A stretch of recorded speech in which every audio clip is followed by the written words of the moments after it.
আচ্ছা, এখন বিষয় হচ্ছে আহ, প্রথমে প্রিন্সিপাল অফ নেটওয়ার্ক অ্যাপ্লিকেশন। তারপরে তোমার আমরা নেটওয়ার্ক অ্যাপ্লিকেশনের যে প্রিন্সিপালটা সেটা দেখতে হবে। তারপরে আমরা যদি একটা অ্যাপ্লিকেশন জেনারেট করি বা আমরা নিজেরা যদি অ্যাপ্লিকেশন তৈরি করি, তাহলে সেই ক্ষেত্রে আমাদের কি কি করতে হবে, কি কি ইউজ করা দরকার হয়, বা আমরা যদি হচ্ছে অন্য কোনো অ্যাপ্লিকেশন ব্যবহার করি, সেই অ্যাপ্লিকেশনে কি ব্যবহার করি, কিভাবে সেই অ্যাপ্লিকেশনটা আমাদের মেসেজটাকে নেটওয়ার্কের সাথে কমিউনিকেট করতে সাহায্য করবে, এই বিষয়গুলো সাধারণত অ্যাপ্লিকেশন লেয়ারের কাজ।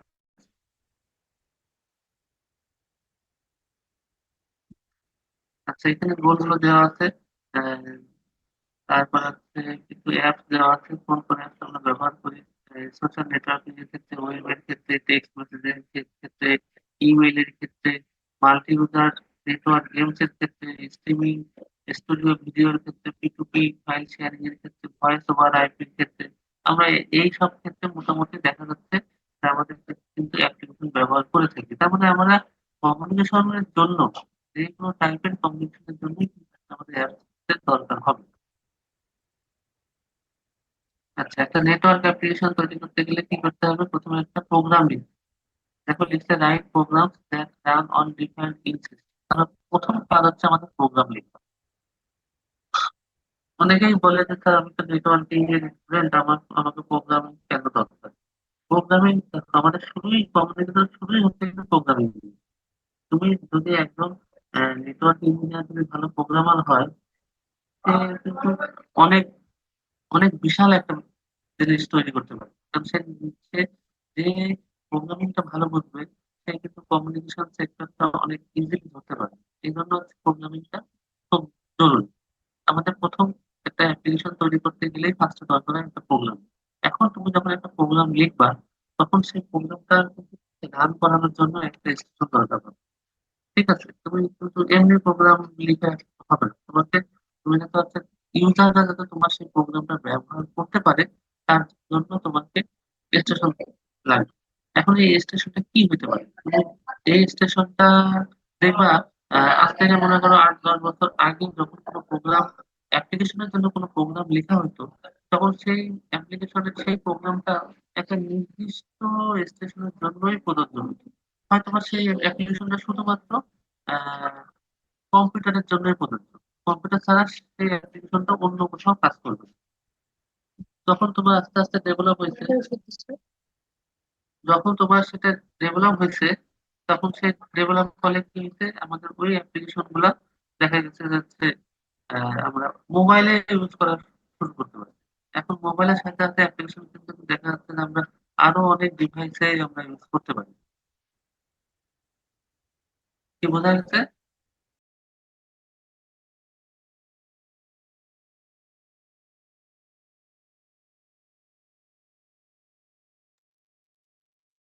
কি বোঝা গেছে? জি স্যার, বোঝা যাচ্ছে। হ্যাঁ।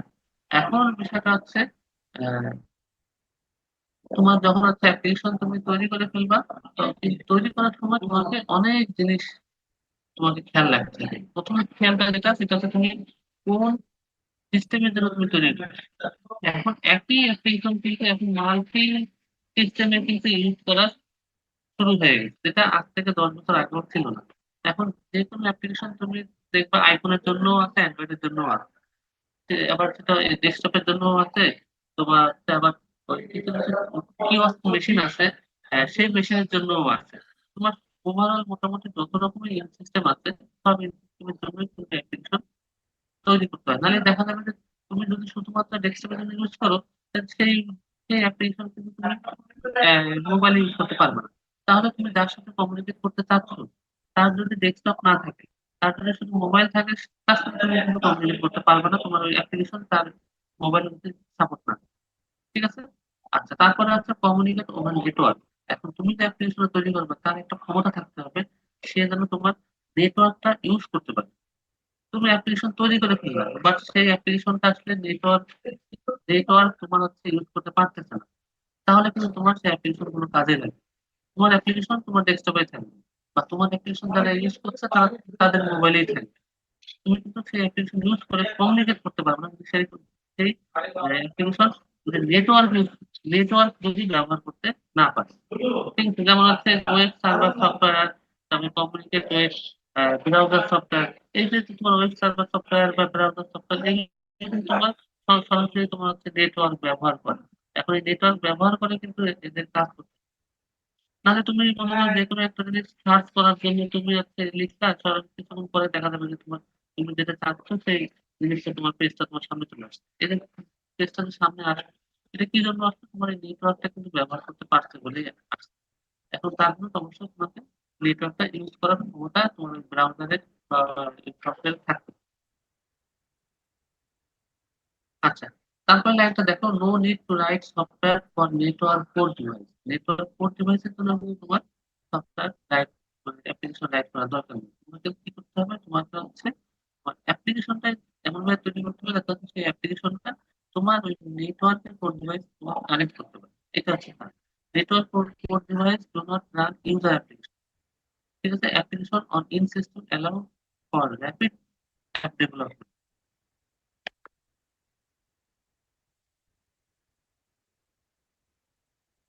আচ্ছা, তারপরে আছে তোমার ক্লায়েন্ট সার্ভার প্যারাডিগম।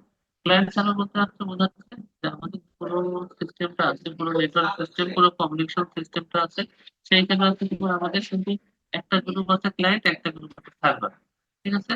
ক্লায়েন্ট এবং সার্ভারের মধ্যে দেখো, প্রথম সার্ভারটা কি বলছে? সার্ভার হচ্ছে অলওয়েজ অন হোস্ট। তারপর সার্ভারটা কিন্তু হচ্ছে অলওয়েজ অন।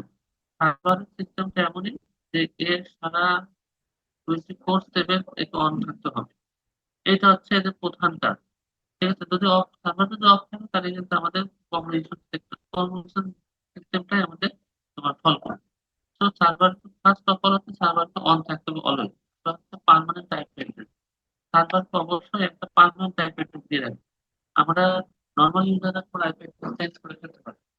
তো যখন সেই নেটওয়ার্কে ইউজ করছে তখন সেই নেটওয়ার্কের আইপি অ্যাড্রেস ব্যবহার সার্ভারের ক্ষেত্রে এই করা যাবে। সার্ভারের ক্ষেত্রে আসলে যে আইপি অ্যাড্রেস এস্টাবলিশ করা হয় সেই IP address world wide circulate হয়ে যায়।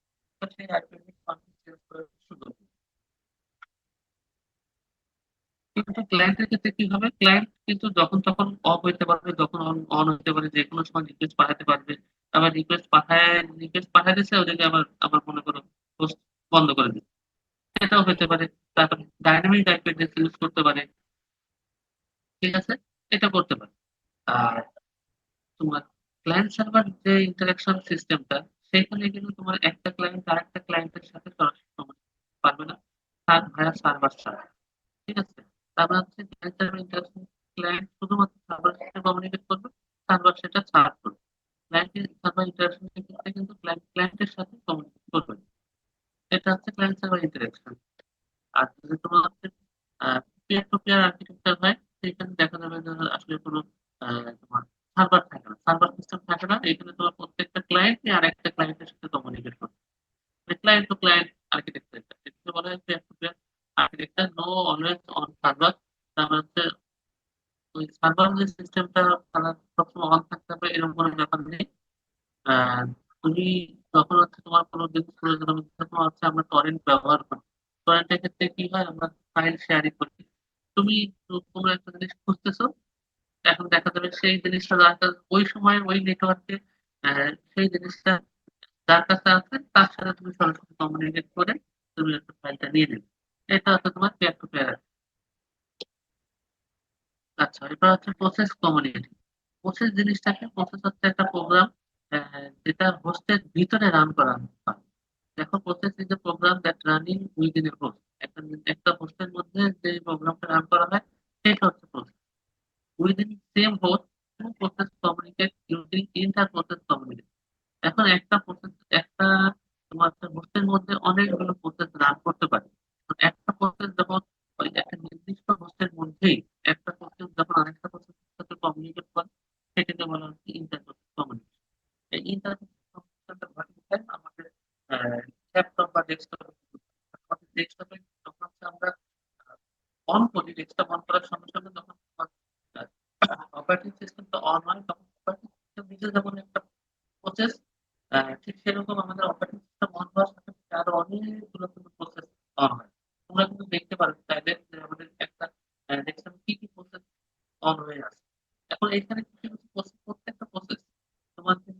আহ, যখনই রান করে তখন মেইন যে প্রসেস আছে অপারেটিং সিস্টেমের প্রসেস তার সাথে কমিউনিকেট করেই রান করে।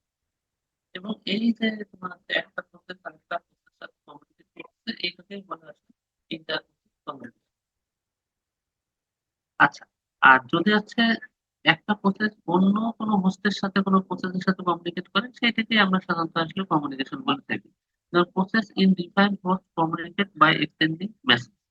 ঠিক আছে, তার মানে হচ্ছে আমার মনে করো কি যে আমি এখন বিডিএন এর মাধ্যমে আমি জুম লিঙ্কটা ইউজ করতেছি, একটা অ্যাপস ব্যবহার করতেছি। অ্যাপ ব্যবহার করতেছি বলতে বোঝাচ্ছে আমি প্রসেসটাই ব্যবহার করছি।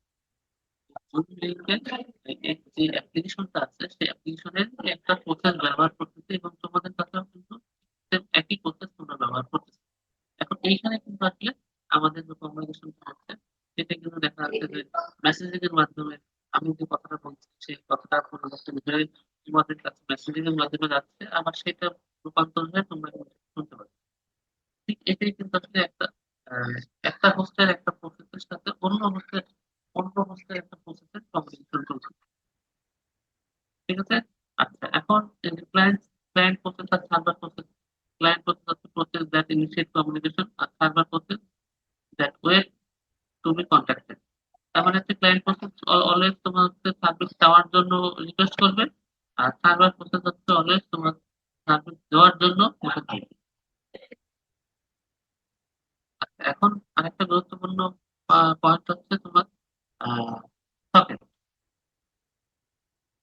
Process send or receive message to from is socket.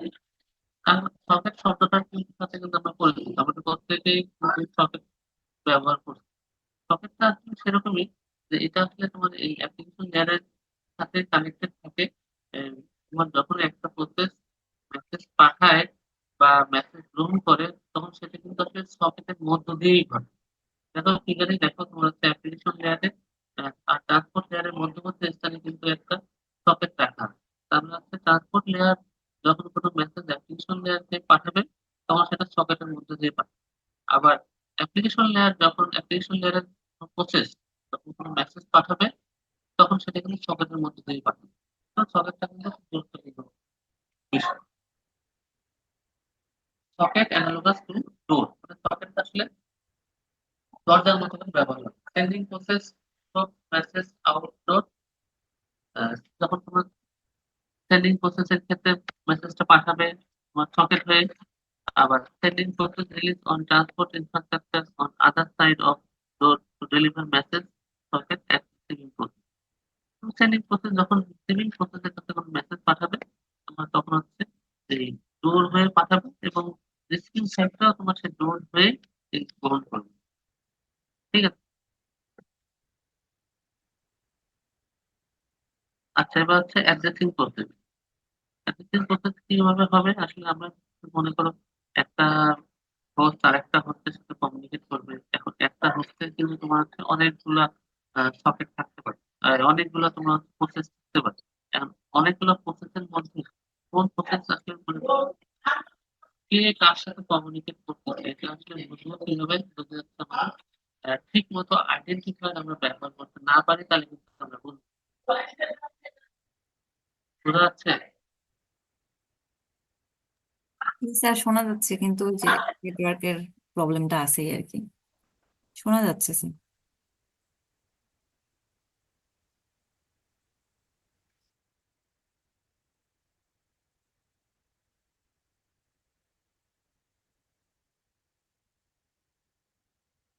তো দেখো এখানে things are to receive message process must have identifier।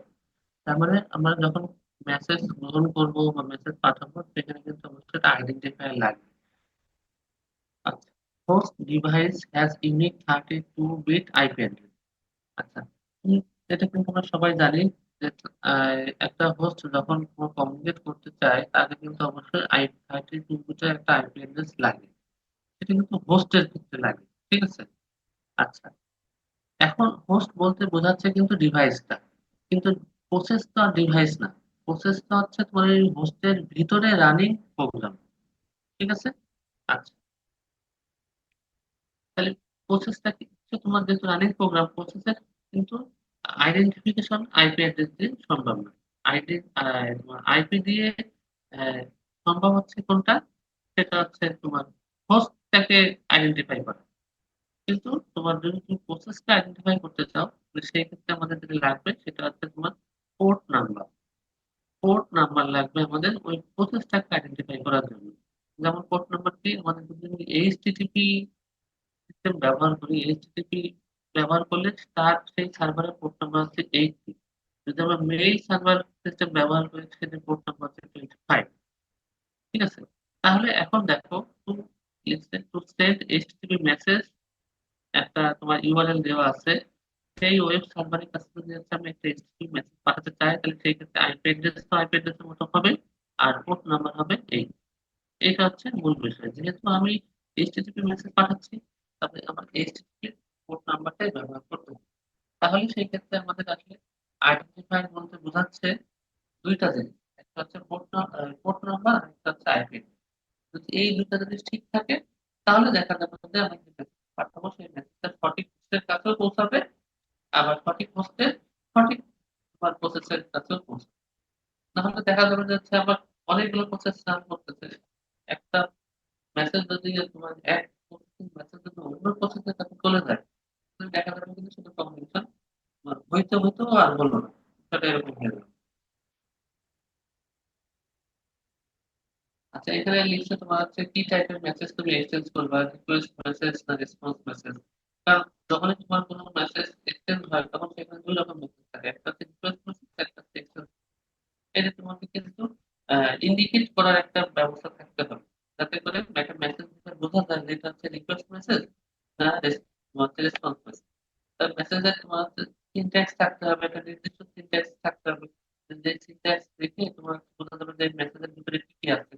তার একটা সিমান্টিক্স থাকতে হবে, মিনিং অফ ইনফরমেশন, প্রত্যেকটা প্রত্যেকটা পেজের ইনফরমেশন থাকতে হবে। তারপর কিছু রুলস থাকতে হবে, কিছু প্রোটোকল মেনটেন করতে, প্রোটোকল ব্যবহার করতে হবে। তাহলে তোমার দেখা যাবে তুমি যে অ্যাপ্লিকেশনটা তৈরি করতে চাচ্ছ, সেই অ্যাপ্লিকেশনটা ঠিক মতো তৈরি হবে এবং রানও করবে। আচ্ছা, এখন ঘটনা হচ্ছে, যেহেতু আমরা একটা অ্যাপ্লিকেশন তৈরি করতেছি, সেই অ্যাপ্লিকেশনটা কিন্তু আসলে রান করবে। এবং গতদিনে একটা কথা বলছি যে প্রত্যেকটা লেয়ার আসলে তার পরবর্তী লেয়ারের উপর ডিপেন্ডেন্ট। তার মানে হচ্ছে প্রত্যেকটা লেয়ারই সে যাই কিছু করুক না কেন, সে কিন্তু তার পরবর্তী লেয়ারকে দিয়ে কাজটা করায় না। প্রত্যেকটা লেয়ারই তার পরবর্তী লেয়ারকে দিয়ে কাজটা করায় না। তো অ্যাপ্লিকেশন লেয়ার পরে কিন্তু আসলে ট্রান্সপোর্ট। তাহলে তুমি যদি অ্যাপ্লিকেশন তৈরি করো, সেই অ্যাপ্লিকেশনটা অবশ্যই ট্রান্সপোর্ট লেয়ারের মতো করে তৈরি করতে হবে। কারণ যেহেতু তুমি ট্রান্সপোর্ট লেয়ারের সাথে সরাসরি কমিউনিকেট করো, অ্যাপ্লিকেশন লেয়ার কিন্তু তোমার কখনো নেটওয়ার্ক লেয়ার বা ডাটা লিঙ্ক লেয়ারের সাথে কমিউনিকেট করে। অ্যাপ্লিকেশন লেয়ার কমিউনিকেট করে তার সাথে ট্রান্সপোর্ট লেয়ারের সাথে। তারপরে ট্রান্সপোর্ট লেয়ারের সাথে কমিউনিকেট করার মতো তোমার সক্ষমতা থাকতে হবে। তো এখানে লিখছে what transport service does an app need. মানে একটা অ্যাপ্লিকেশনের ক্ষেত্রে কি কি ট্রান্সপোর্ট সার্ভিস তোমার থাকতে হবে, এই জিনিসটা কিন্তু আমাকে জানতে হবে। প্রথমটা আছে ডাটা ইন্টিগ্রিটি। ডাটা ইন্টিগ্রিটি থাকতে পারে, তার মানে তুমি যেই টাইপের অ্যাপ্লিকেশন ব্যবহার করতেছো, অ্যাপ্লিকেশন তৈরি করতেছো, সেই অ্যাপ্লিকেশনটা আসলে কি কি সার্ভিস দেবে, কি কি সার্ভিস দেবে সেটা কিন্তু তোমার কাছে ডিপেন্ড করবে ট্রান্সপোর্ট লেয়ার কি কি সার্ভিস প্রোভাইড করে তার উপর। তো প্রথমটা আছে ডাটা ইন্টিগ্রিটি। ডাটা ইন্টিগ্রিটি বলতে তোমার হচ্ছে আমি যে ডাটাটা ট্রান্সফারের জন্য অ্যাপ্লিকেশনটা তৈরি করছি, সেই অ্যাপ্লিকেশনটা আমার কি টাইপের ডাটা পাঠাতে সাহায্য করবে। তার মানে হচ্ছে ডাটার ভ্যালুটা কেমন, তার উপর ভিত্তি করে আমি অ্যাপ্লিকেশন তৈরি করবো। কিছু কিছু অ্যাপ্লিকেশন আছে আহ, তোমার খুবই নর্মাল টাইপের, যার মাধ্যমে তুমি গোপন কোনো ডাটা আদান প্রদান করার তোমার ঠিক হবে। এটা তুমি জানো, সেই অ্যাপ্লিকেশনের ধরনই এরকম, যে অ্যাপ্লিকেশনটাকে তোমার হচ্ছে রিড করা থার্ড পার্টি ইজিলি রিড করতে পারবে। তো এই অ্যাপ্লিকেশনের মাধ্যমে কোনো গোপন কোনো বার্তা আদান প্রদান করা যাবে না।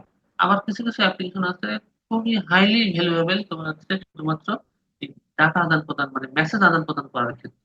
কারণ তুমি জানো যে আমার আমার মেসেজটা কোনোভাবেই থার্ড পার্টির চোখে পড়বে না, এটা হাইলি ইনক্রিপ্টেড হয়ে যাবে।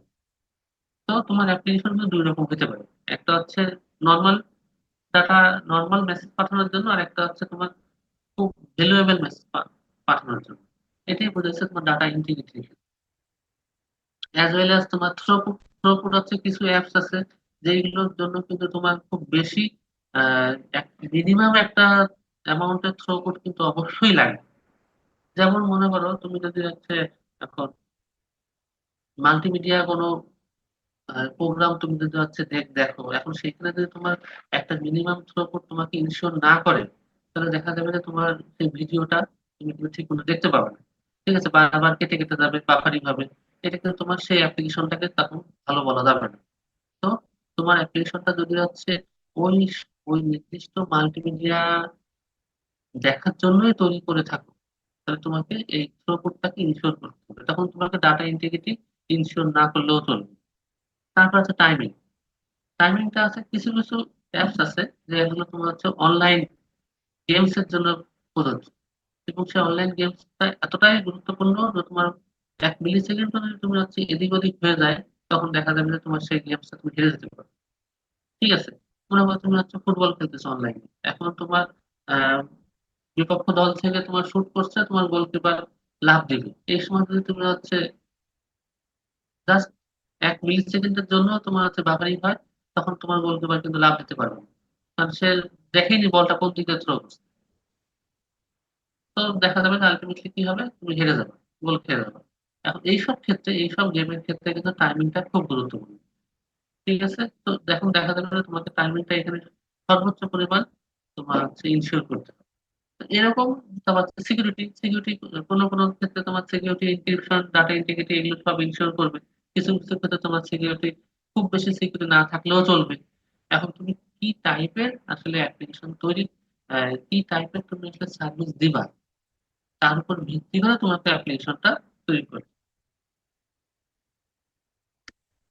আচ্ছা দেখো, এখানে কিছু কিছু অ্যাপ্লিকেশনের কথা বলা আছে, সেই অ্যাপ্লিকেশনে তুমি আসলে কোন কি টাইপের দরকার সেটা তোমাকে বলে দিচ্ছে। যেমন প্রথমে আছে তোমার ফাইল ট্রান্সফার, ডাউনলোডের ক্ষেত্রে ডাটা লস তুমি চাও না, কোনো রকম ভাবে ডাটা লস চাচ্ছ না, তখন এবং পুরোপুরটা তুমি চাচ্ছ কি ইলাস্টিক।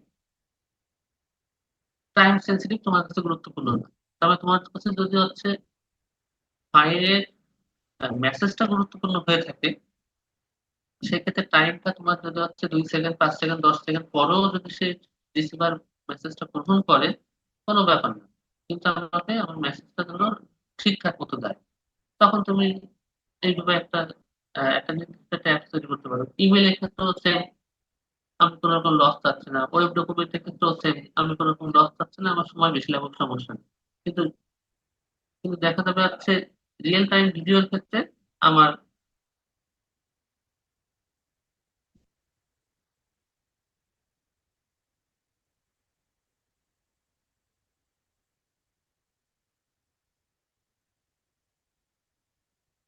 আচ্ছা রিয়েল টাইম ভিডিওর ক্ষেত্রে কিন্তু আমার দেখা যাবে যে এই বিষয়টা কিন্তু চলে আসবে। কারণ আমি চাই এই সময় যে কোনো রকম যেন হচ্ছে আহ, একটু লস টলারেন্ট করতে পারবো, বাট আমার টাইম সেন্সিটিভ যেন ঠিক থাকে। আমি কোনোভাবেই যেন চাচ্ছি না যে আমার বেশি সময় লাগে। ঠিক real real time audio video বা হচ্ছে গেমিং এর ক্ষেত্রে কিন্তু আমার একই অবস্থা। আচ্ছা, এখন আমাদের, যদিও আমি এখন আছি অ্যাপ্লিকেশন লেয়ারে, কিন্তু আমি আগেই বলছি যে অ্যাপ্লিকেশন লেয়ারে যখন আমরা কোনো অ্যাপ্লিকেশন তৈরি করবো, অবশ্যই আমাকে মাথায় রাখতে হবে যে তোমার ট্রান্সপোর্ট লেয়ারের কথা চিন্তা করতে হবে। ট্রান্সপোর্ট লেয়ার কি কি সার্ভিস দেবে না দেবে, এবং আমার যে অ্যাপ্লিকেশনটা তৈরি করবো অ্যাপসটা, সেই অ্যাপসটা ট্রান্সপোর্ট লেয়ারের সাথে কিভাবে কানেক্ট থাকবে, এই বিষয়গুলো চলে আসবে। তো সেই ক্ষেত্রে আমার ট্রান্সপোর্ট লেয়ারের যে সার্ভিস গুলো, সেই সার্ভিস গুলো কিন্তু আমাকে জানতেই হবে। আচ্ছা, এখানে ইন্টারনেট ট্রান্সপোর্ট প্রোটোকল সার্ভিসে 2 রকম সার্ভিস দেয়, একটা হচ্ছে টিসিপি সার্ভিস, একটা ইউডিপি সার্ভিস। এই টিসিপি সার্ভিস এবং ইউটিপি সার্ভিস এটা কিন্তু যায় তোমার ট্রান্সপোর্ট লেয়ার, বাট আমাকে জানতে হবে কিন্তু লেয়ারে। কারণটা হচ্ছে আমি যে অ্যাপ্লিকেশনটা তৈরি করবো, সেই অ্যাপ্লিকেশনটা আসলে কার জন্য প্রযোজ্য, টিসিপি সার্ভিসের জন্য নাকি ইউডিপি সার্ভিসের। আমাকে তো সেইভাবেই আসলে ডিপেন্ড করে দিতে হবে।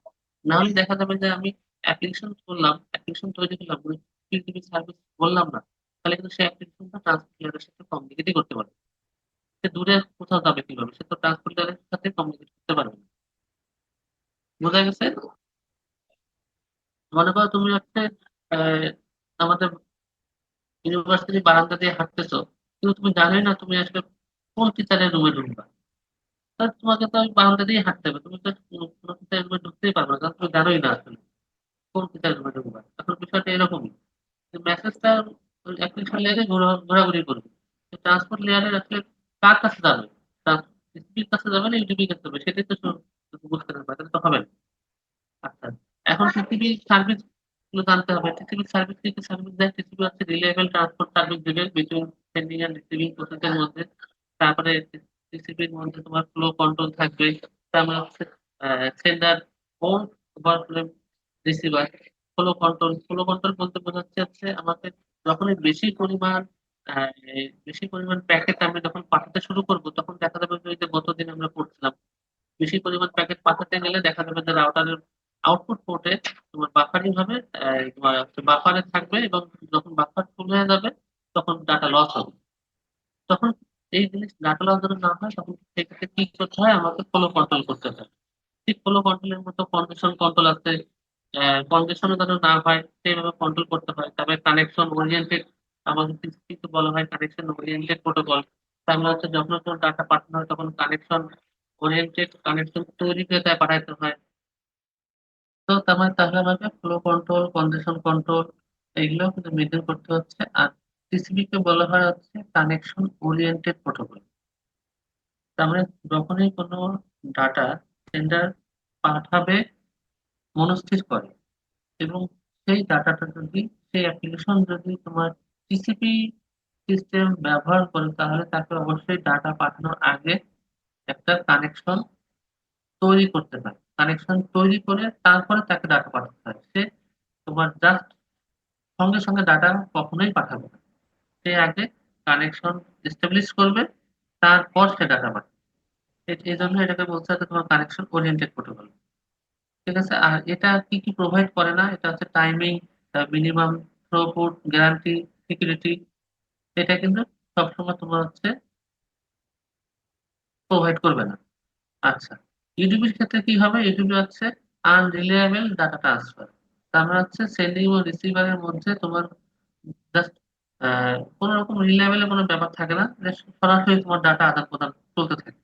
আমাদের যেরকম ওইটা ছিল তোমার হচ্ছে কানেকশন ওরিয়েন্টেড, এটা কানেকশন লেস। তবে কানেকশন ওরিয়েন্টেড জন্য দেখা গেছে যে ওইখানে কিন্তু সময়টা তোমার হচ্ছে বেশি নষ্ট হয়, যার জন্য এটা তোমার হচ্ছে নির্দিষ্ট সময়ের মধ্যে তোমাকে পাঠাতে হবে, এই গ্যারান্টি তোমাকে কখনোই দিবে না তোমার টিসিপি। কিন্তু ইউটিউবে কি করবে? ইউটিউবে হচ্ছে তোমার অবশ্যই সঙ্গে সঙ্গে ডাটা পাঠানোর চেষ্টা করবে, সাথে সাথে। তো সেক্ষেত্রে দেখা যাবে তোমার সময়টা কিন্তু টিসিপি থেকে ইউডিপিতে অনেক কম লাগে। এবং ইউডিপির বিষয়টাই এরকম, ইউডিপি তোমাকে কোনো রকম সিকিউরিটি দিবে না, কোনো রকম তোমার থ্রুপুটের কোনো গ্যারান্টি ওরকম থাকবে না।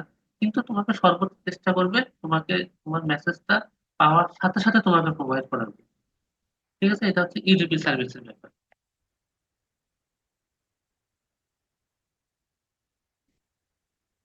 আচ্ছা, এখানেও তোমার কাছে অ্যাপ্লিকেশন আছে, সেই অ্যাপ্লিকেশন অনুযায়ী তুমি কি করবা। তোমার ফাইল ট্রান্সফারের ক্ষেত্রে টিসিপি, ইমেলের ক্ষেত্রে টিসিপি, ওয়েব ডকুমেন্টের ক্ষেত্রে টিসিপি। কিন্তু তুমি যদি ইন্টারনেট টেলিফোনই বলো তাহলে সেই ক্ষেত্রে টিসিপিটা বেস্ট, বাট ইউডিপিও তুমি ব্যবহার করতে পারো। কিন্তু অডিও ভিডিওর ক্ষেত্রে স্ট্রিমিং যদি অডিও ভিডিও হয় সেই ক্ষেত্রে আছে টিসিপি, বাট ইন্টারেক্টিভ গেমস যদি হয় সেক্ষেত্রে কিন্তু অবশ্যই ইউডিপিটা বেস্ট। তুমি টিসিপি ব্যবহার করতে পারো, বাট ইউডিপি হচ্ছে বেস্ট এই ক্ষেত্রে।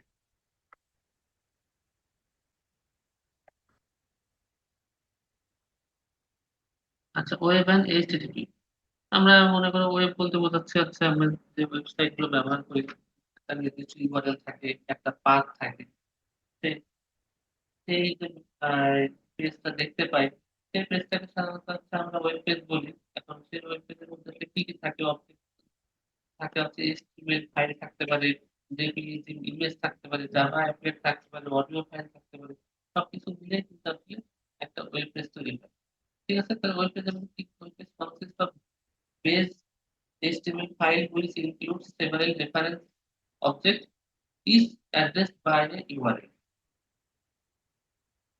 দেখো একটা নিচে একটা URL দেওয়া আছে www.samschool.edu/samdepart/p.gif।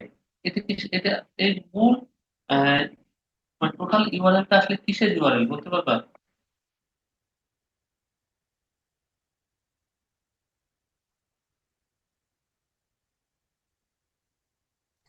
কেউ স্যার বলতে এটা পারবে? কি পিকচারের স্যার?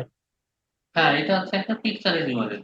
এখন এই পিকচারের ইউআরএল মধ্যে প্রথম যে অংশটা স্ল্যাশের আগের অংশ, এটা হচ্ছে হোস্ট নেম।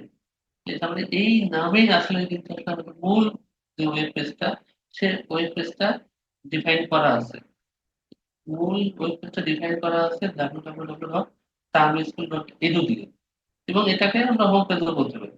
ঠিক আছে, এখন এই হোম পেজের ভিতরে যতগুলো পেজ আসুক না কেন, যতগুলো অবজেক্ট থাকুক না কেন, প্রত্যেকটা কিন্তু আলাদা আলাদা একটা পাথ নেম থাকতে হবে। পাথ নেম না থাকলে কিন্তু সেই অবজেক্টটা সরাসরি ওপেন হবে না।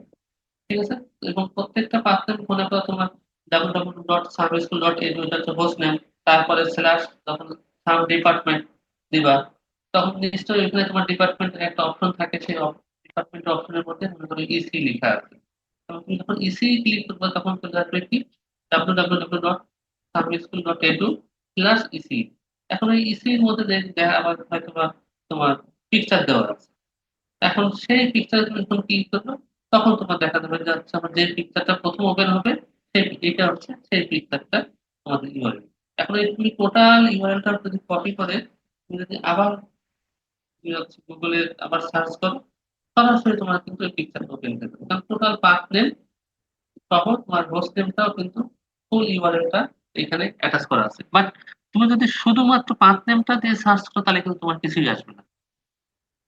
বোঝা গেছে? তার মানে ইউআরএলটা যদি আমাকে নিতে হয় তাহলে হচ্ছে আমাদের ওভারঅল টোটাল ইউআরএলটা নিতে হবে, আর না হলে তাহলে কিন্তু সেই ইউআরএলটা কাজ করবে না।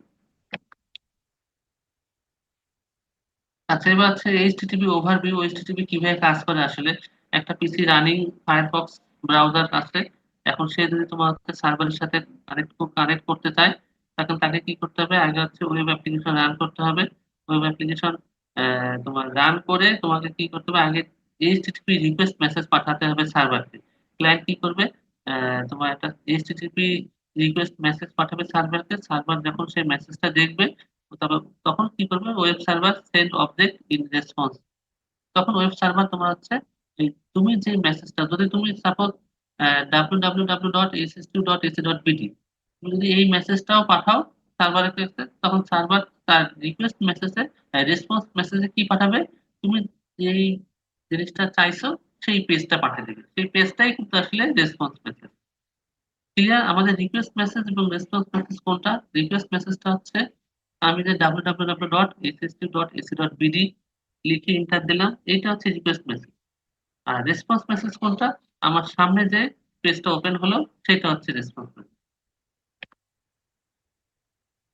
আচ্ছা, এইচটিটিপি আমাদের নর্মালি দেখা যাচ্ছে এইচটিটিপি আসলে টিসিপি ব্যবহার করে থাকে। এইচটিটিপি টিসিপি ব্যবহার করে থাকে, কারণ হচ্ছে আমরা আমরা একটু আগে দেখলাম যে ফাইল শেয়ারিং এর ক্ষেত্রে কিন্তু আসলে টিসিপিটাই ব্যবহার করা হয়ে থাকে। তো সেই ক্ষেত্রে এইচটিটিপি আমাদের টিসিপি ব্যবহার করে। এখন টিসিপি যেহেতু ব্যবহার করে, টিসিপি সম্পর্কে আমরা আগেই জানি টিসিপি হচ্ছে একটা কানেকশন ওরিয়েন্টেড প্রোটোকল। টিসিপি ব্যবহার টিসিপি যদি আমি ব্যবহার করতে চাই, দেখো এইচটিটিপি কিন্তু হচ্ছে অ্যাপ্লিকেশন লেয়ারের প্রোটোকল এইচটিটিপি। টিসিপি কিন্তু আবার ট্রান্সপোর্ট লেয়ারের প্রোটোকল। এখন এইচটিটিপি আবার একা একা কাজ করতে পারবে না, তাকে অবশ্যই তোমার এই ট্রান্সপোর্ট লেয়ারের যে কোনো একটা প্রোটোকলকে হাতে নিয়ে কাজ করবে। আর ট্রান্সপোর্ট লেয়ারের ভিতরে এইচটিটিপি হচ্ছে তোমার টিসিপি নিয়ে কাজ করে। তাহলে যখন এইচটিটিপি টিসিপি নিয়ে কাজ করবে, তখন টিসিপি নিজস্ব কিছু স্বকীয়তা আছে, সেটাকে এইচটিটিপি তে মেনটেন করতে হবে। টিসিপি স্বকীয়তা কি? টিসিপি হচ্ছে কানেকশন ওরিয়েন্টেড প্রোটোকল। ব্যবহার করতে গেলে আমাদের নির্দিষ্ট কিছু রুলস আছে, হ্যান্ডশেকিং এর রুলস আছে। টিসিপি ব্যবহার করতে গেলে আমাদের আগে কানেকশন মানে তৈরি করার জন্য কিছু মেসেজ আদান প্রদানের ব্যাপার আছে, মেসেজ এক্সচেঞ্জের ব্যাপার আছে, সেইগুলো কিন্তু অবশ্যই করতে হবে। তাহলে এইচটিটিপি একটু আগে আমি দেখলাম, এইচটিটিপি রিকোয়েস্ট মেসেজ পাঠাচ্ছি আর এইচটিটিপি সার্ভার আমাকে রেসপন্স পাঠায় দেবে। এটা হচ্ছে এইচটিটিপির ক্ষেত্রে। কিন্তু এইচটিটিপি একা কাজ করতে পারতেছে না, তাকে কি করতে হচ্ছে? টিসিপির সাহায্য নিতে হবে। তাহলে টিসিপির আবার যে বিষয়গুলো আছে সেই বিষয়গুলো কিন্তু ওই ফুল অপারেশনের ভিতরে কিন্তু অ্যাড হয়ে যায়। এখন যদি আমি এইচটিটিপি মেসেজ পাঠাতে চাই তাহলে আমাকে কি করতে হবে, আমাকে আগে টিসিপি ইউজ করে কানেকশন এস্টাবলিশ করতে হবে। কানেকশন এস্টাবলিশ করার পর তারপরে এইচটিটিপি যে রিকোয়েস্ট মেসেজটা, সেই রিকোয়েস্ট মেসেজটা পাঠাবো। তারপরে তোমার সার্ভার সেই মেসেজটা পাবে, পাওয়ার পরে সে সেই হিসেবে রেসপন্স করবে। এটা হচ্ছে যদি আমি এইচটিটিপি ইউজ টিসিপি হয়। আচ্ছা, এখন এইচটিটিপি কানেকশন হচ্ছে আবার দুই রকম। একটা হচ্ছে নন পারসিস্টেন্ট এইচটিটিপি, একটা হচ্ছে পারসিস্টেন্ট এইচটিটিপি। ঠিক আছে? তো তার মধ্যে কি প্রথমটা হচ্ছে তোমার নন পারসিস্টেন্ট এইচটিটিপি কখন হবে? যদি তোমার টিসিপি কানেকশন ওপেন থাকে। যদি টিসিপি কানেকশন ওপেন থাকে সেটা হচ্ছে নন পারসিস্টেন্ট টিসিপি। আর যদি T C P at most one object sent over T C P connection এবং টিসিপি কানেকশন ক্লোজ হয়ে যাবে। তার মানে হচ্ছে আহ, যখন আমার কোনো রিকোয়েস্ট মেসেজ পাঠাবো, টিসিপি কানেকশন ওপেন হবে, সার্ভার আমাকে মেসেজটা দিবে এবং টিসিপি কানেকশন ক্লোজ হয়ে যাবে সাথে সাথে। এটা হচ্ছে নন পারসিস্টেন্ট টিসিপি। সেই ক্ষেত্রে কি হয়, তোমার যদি আমি মাল্টিপল একটা পেজে যদি মাল্টিপল অবজেক্ট যদি আমি ডাউনলোড করতে চাই, তাহলে আমাকে প্রত্যেকটা অবজেক্টের জন্য আলাদা আলাদা ভাবে টিসিপি কানেকশন করতে হবে। এটা হচ্ছে নন পারসিস্টেন্টের ক্ষেত্রে। আর যদি পারসিস্টেন্টের ক্ষেত্রে হয় তাহলে দেখা যাবে যে টিসিপি কানেকশন ওপেন হচ্ছে, মাল্টিপল অবজেক্ট আমি আনতেছি পরপর ডাউনলোড করে ওই একই হোস্টের সাথে, এবং তারপরে টিসিপি কানেকশন ক্লোজ হচ্ছে। এটা হচ্ছে পারসিস্টেন্ট টিসিপি। তার মানে আমাদের টিসিপি দুই রকম কানেকশন আমাদের প্রোভাইড করে। এখন এইটাও কিন্তু আমাকে আসলে ওই যে অ্যাপ্লিকেশনটা তুমি বানাবা, সেই অ্যাপ্লিকেশনের মধ্যে কিন্তু ডিফাইন করে দিতে হবে যে তুমি যে এইচটিটিপি ইউজ করতেছো, সেই এইচটিটিপি আসলে কোন ধরনের কানেকশন ইউজ করবে, পারসিস্টেন্ট কানেকশন নাকি নন পারসিস্টেন্ট কানেকশন। এই যে এখানে তোমার নন পারসিস্টেন্টের এক্সাম্পল দেওয়া আছে, তো দেখবা। আচ্ছা, এখানে এইচটিটিপি যে আছে message format, H T T P request message general ফরম্যাটটা দেওয়া আছে। তারপর উপরে থাকে মেথড, ইউআরএল, ভার্সন, তারপরে থাকে আছে হেডার, ফাইল নেম, ভ্যালু। তোমার কি মেথড তুমি ব্যবহার করতেছো সেটা অবশ্যই জানাটা গুরুত্বপূর্ণ। যে আমি যে হচ্ছে এইচটিটিপি মেসেজটা পাঠাবো, সেই মেসেজটা আসলে তার মেথড থাকে আমাদের টোটাল। আমি পরবর্তীতে দেখবো আমাদের টোটাল 4 ধরনের মেথড থাকে। কোন মেথডটা ব্যবহার করছি সেটা আমার উল্লেখ করে দিতে হবে। তারপর ইউআরএলটা আমি যার সাথে মানে যেই জিনিসটা আমি চাচ্ছি তার ইউআরএলটা এখানে থাকতে হবে। আমি এইচটিটিপি কত নম্বর ভার্সন ব্যবহার করছি সেই ভার্সনে সেটা থাকতে হবে। তারপর আছে যেটার ফিল্ড নেম থাকতে হবে, ভ্যালু থাকতে হবে। এগুলো দিয়ে আমার মোটামুটি একটা মেসেজ ফরম্যাট জেনারেট হবে। আচ্ছা, একটু আগে বললাম যে আমাদের 4 ধরনের মেথড আছে। দেখো এখানে 4 ধরনের মেথড আছে। একটা হচ্ছে post method, head method, get method আর হচ্ছে পুট মেথড। আমি কোন ধরনের মেথড ব্যবহার করব সেটা ডিপেন্ড করবে যে আমার কি ধরনের কাজ করবে তার উপরে। যেমন পোস্ট মেথডে আছে কি, web page often include form input. যদি আমার কোনো ওয়েব পেজ এরকম হয় যে আমি একটা ফর্ম আমি হচ্ছে ইনপুট দিব, সেক্ষেত্রে আমি পোস্ট মেথড ব্যবহার করব। আচ্ছা, হেড মেথড হচ্ছে request header that would be return if specific URL were requested within an HTTP get method. যদি তোমার এইচটিটিপি গেট মেথডের মধ্যে কোনো ইউআরএল চায় তখন আমি হেড মেথডটা ব্যবহার করব। আর গেট মেথডটা কিভাবে, কখন, include user data in URL field of HTTP. মানে গেট মেথডটা যদি আচ্ছা আমি কিছু চাচ্ছি, তখন হচ্ছে আমি গেট মেথডটা ব্যবহার করবো। যে আমি কিছু রিকোয়েস্ট করছি, আমাকে লাগবে, তখন গেট মেথড। আবার পুট মেথড হচ্ছে আমি যখন কোনো কিছু আপলোড করতে যাবো, আপলোড করার দরকার, তখন হচ্ছে পুট মেথড ব্যবহার করবো। এই যেকোনো একটা মেথড তোমাকে আসলে ব্যবহার করতে হবে, এবং সেটাকে আমাকে আসলে গেট, পোস্ট, হেড, পুট, ওইটা তোমার আমাদের যে এইচটিটিপি রিকোয়েস্ট মেসেজ ফরম্যাটটা আছে তার শুরুতে আমাকে এটা লিখে দিতে হবে। আচ্ছা, এখন এই জিনিস এই যে এইচটিটিপি রেসপন্স স্ট্যাটাস কোড, এই বিষয়টা কিন্তু আমরা অনেক সময় খেয়াল করি যে হচ্ছে তুমি হয়তো বা কোনো একটা রিকোয়েস্ট পাঠাইছো, ইউআরএল পাঠাইছো, তখন তোমাকে লিখছো 404 নট ফাউন্ড। কি কখনো দেখছো কি এটা, বা 400 ব্যাড রিকোয়েস্ট? স্যার 404 নট হ্যাঁ, ফাউন্ড এরকম দেখেন। এই যে 404 নট ফাউন্ড, এটা কিন্তু হচ্ছে একটা রেসপন্স মেসেজ। ঠিক আছে? আমরা রেসপন্স মেসেজ কিন্তু বিভিন্ন রকম হতে পারে। বিভিন্ন রকম রেসপন্স আমরা আমরা রিকোয়েস্ট পাঠাচ্ছি www.ss2.ac.bd।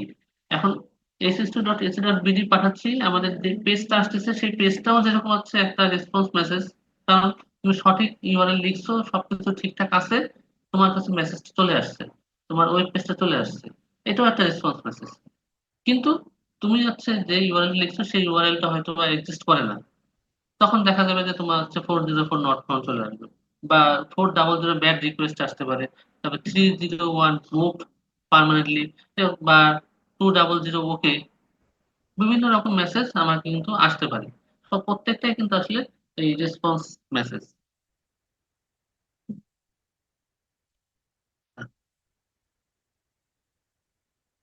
এরপরে হচ্ছে কুকিজ। কুকিজ জিনিসটা কি? কুকিজ হচ্ছে, মনে করো আমরা কোনো একটা সার্ভারে বারবার ঢুকতেছি বেরোচ্ছি, সেখান থেকে সার্ভিস নিচ্ছি। এখন এই যে প্রতিবার নতুন নতুন ভাবে আমাকে ওই সার্ভারটা জেনারেট না করে, যেহেতু আমি বারবার সেখানে যাই, তখন আমার নামে কিন্তু ওইখানে একটা আইডি জেনারেট হতে পারে, যাতে বলে পরের বার যখন আমি যাব তখন আমাকে সহজেই আইডেন্টিফাই করতে পারবে যে আমার কাছে আগের বার আসছিল, আমার কাছে সার্ভিস নিতে, এবং তখন দেখা যাবে যে আমাকে আইডেন্টিফাই করাটা ইজি হবে। এই জিনিসটাকে আসলে আসলে কুকিজ বলা হয়। এবং আমাদের যদি কুকি সিস্টেম থাকে, তাহলে দেখা যায় যে আসলে আমাদের সার্ভার সিস্টেমও খুব ইজিলি স্মুথলি কাজ করতে পারে। এটা আসলে মূলত কুকিজ কাজ। দেখো, website and client browser use cookies to maintain some state between transactions. Cookie header line of HTTP response message, four component থাকে। Cookies header line in next HTTP request message, cookie file kept on user host message by users browser, আর হচ্ছে back end database. মানে আমাদের আসলে ওই যে সার্ভারের back end একটা database থাকে, সেই ডাটাবেসে আসলে কিন্তু আমাদের ওই ক্লায়েন্টের যে নাম্বারটা সেই নাম্বারটা অ্যাড করা থাকে। এখন সেই নাম্বার যখনই তোমার ক্লায়েন্ট সেকেন্ড টাইম আবার আসে, তখন কিন্তু ওই ব্যাক এন্ড ডাটাবেস থেকে সে দেখে ফেলে যে আসলে এই ইউজারটা এর আগেও আমার কাছে আসছে, এবং এ আমার সাবস্ক্রাইব করা আছে আমার সাথে। ঠিক আছে, এবং ওই ব্যাক এন্ড ডাটাবেসটার কিন্তু আবার একটা নির্দিষ্ট টাইম লাইন থাকে। মনে করো তুমি আহ, ওই সার্ভারের কাছে আজকে গেলা, কিন্তু 6 মাস তোমার খোঁজ নেই, তখন অটোমেটিক্যালি 6 মাস পরে দেখা যাবে যে 6 মাস হোক, 4 মাস হোক, 3 মাস হোক, তোমার ডাটাটাকে, তোমার ওই ব্যাক এন্ড ডাটাবেস থেকে তোমার যে হেডার সেটাকে রিমুভ করে দিবে, কারণ তুমি যেহেতু হচ্ছে সেইখানে এখন আর রেগুলার না। আবার যদি তুমি পরবর্তীতে আবার ঢোকো, তখন তোমার নামে আবার নতুন করে ব্যাকএন্ড ডাটাবেসে তোমার নামে আবার একটা হেডার ডিজাইন করবে, তোমাকে একটা নাম্বারিং দিবে। ঠিক আছে, এটা হচ্ছে কুকি মেইনটেনিং সিস্টেম। এই যে মেইনটেনিং ইউজার সার্ভার স্টেট, এই যে কুকিটা কিভাবে কাজ করছে, তোমার সেট একটা কুকি নাম্বার দিয়ে দিচ্ছে 1678, এবং পরবর্তীতে 1678 দিয়ে কিন্তু আসলে তোমার হচ্ছে অপারেশন চলতেছে, কারণ তোমার সার্ভারের কাছে আসলে তোমার 1678 নাম্বারটা পরিচিত।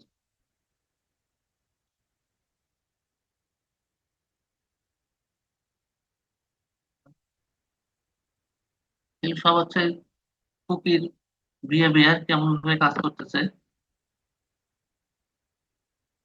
আচ্ছা, এরপরে হচ্ছে ওয়েব কেস।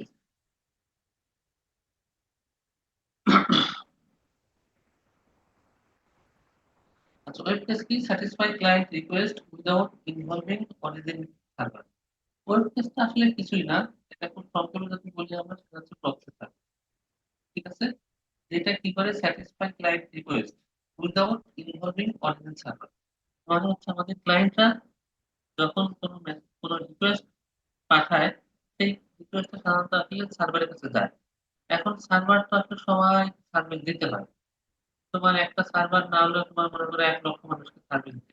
এখন সেই ক্ষেত্রে রিকোয়েস্ট যদি তার কাছে কখনো যায়, তখন কিন্তু সে হ্যাং হয়ে যায়। দেখবা কিছু কিছু সময় আমাদের ইন্টারনেট খুব স্লো কাজ করে। সাপোজ মনে করো এসএসসি বা এসএসসি যখন রেজাল্ট হয়, দেখবা তুমি যাচ্ছে রেজাল্ট সেকশনে ঢুকতেই পারতেছো না, বা যে কোনো এরকম বড় বড় ইভেন্টে, ন্যাশনাল ইভেন্ট গুলোতে তুমি হচ্ছে ঢুকতে পারতেছো না সার্ভারে। কারণটা হচ্ছে কি, সার্ভার তখন বিজি হয়ে যায় এই কারণে যে সার্ভারের কিন্তু একটা নির্দিষ্ট ক্ষমতা থাকে, সে এক টাইম কতজনকে সার্ভিস দিতে পারে। যখনই তোমার তার থেকে বেশি রিকোয়েস্ট চলে আসে তখন কিন্তু সেটা বাফারে হয়। আবার বাফার যদি ফুল হয়ে যায় তখন সেই সেই রিকোয়েস্ট মেসেজটা কিন্তু ডিসকার্ড হয়ে যায়।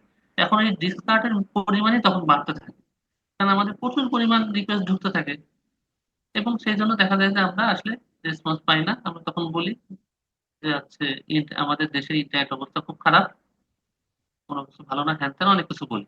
কিন্তু আসলে আর কিছু করার নেই, কারণ হচ্ছে আমাদের ওই অরিজিন সার্ভারের একটা নির্দিষ্ট ক্ষমতা আছে, সেই ক্ষমতার বাইরে তো সে আসলে কাজ করতে পারবে না। আর এইসব ক্ষেত্রে যদি মনে করো যে হচ্ছে আমরা প্রক্সি সার্ভার ব্যবহার করার সুযোগ থাকে, তাহলে দেখা যাবে যে অরিজিন সার্ভারের কিন্তু আসলে চাপটা অনেক কমে যায়। এখন প্রক্সি সার্ভারটা কেমন হতে পারে? এটা নির্দিষ্ট এলাকা ভিত্তিক প্রক্সি সার্ভার হতে পারে। তার কাছে যদি তোমার হচ্ছে সেই মেসেজটা থাকে, যদি প্রক্সি সার্ভারের কাছে যদি সেই ডাটাটা থাকে, তাহলে তো তোমার আর আমাদের মেইন সার্ভারের সাথে মেইন সার্ভারকে আর নক করার দরকার নেই। ইভেন এরকম অনেক হয় যে আমাদের বড় বড় যে কোম্পানিগুলো থাকে বা হচ্ছে আহ, বড় বড় যে অফিসগুলো থাকে, সেই অফিসগুলোতে নিজস্ব একটা সার্ভার সিস্টেম থাকে। নিজস্ব সার্ভার সিস্টেম, তাদের কাজটা কি? তাদের কাজ হচ্ছে যখনই কোনো তাদের ক্লায়েন্ট বা তাদের হচ্ছে ইউজার যখনই তোমার কোনো রিকোয়েস্ট পাঠায়, সেই রিকোয়েস্টটা আগে প্রথমে দেওয়া যাচ্ছে তাদের লোকাল সার্ভার বা প্রক্সি সার্ভারের কাছে। প্রক্সি সার্ভার আগে দেখে যে সেই মেসেজটা, সেই রিকোয়েস্ট মেসেজের রেসপন্সটা তার কাছে আছে কিনা। যদি থাকে, সে সঙ্গে সঙ্গে তাকে সার্ভিস দিয়ে দেয়। কিন্তু যদি না থাকে, তখন কি করে? তখন হচ্ছে সে ওই প্রক্সি সার্ভারই আসলে তখন ওই অরিজিন সার্ভারের সাথে কমিউনিকেট করে। কমিউনিকেট করে তোমার হচ্ছে দেখো এখানে ওয়েব পেজ থেকে একটা এইচটিটিপি রিকোয়েস্ট মেসেজ যাচ্ছে হচ্ছে অরিজিন সার্ভারে। ঠিক আছে? এটা কখন হয়? যখন তোমার হচ্ছে ক্লায়েন্টের যে রিকোয়েস্টটা, সেই রিকোয়েস্টের রেসপন্সটা আসলে তোমার এই ওয়েব পেজে থাকে না। যদি না থাকে তখন কি করে? সে সার্ভারের সাথে যোগাযোগ করে সে সার্ভারের কাছ থেকে সেই রেসপন্স মেসেজটা নেয়, নিয়ে সে আগে নিজের ভিতরে ওটা সেভ করে, করে তারপরে সে হচ্ছে ক্লায়েন্টকে সে সার্ভিসটা দেয়, এবং ভবিষ্যতের জন্য তোমার কিন্তু তার কাছে আর থেকে গেল।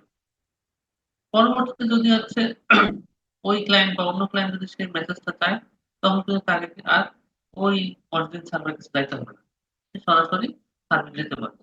এইভাবে ওয়েব পেজ গুলো নিজের নিজের তোমার ডাটাবেসকে নিজের মেমোরিকে আস্তে আস্তে আপডেট করে এবং স্বয়ংসম্পূর্ণ করার চেষ্টা করে।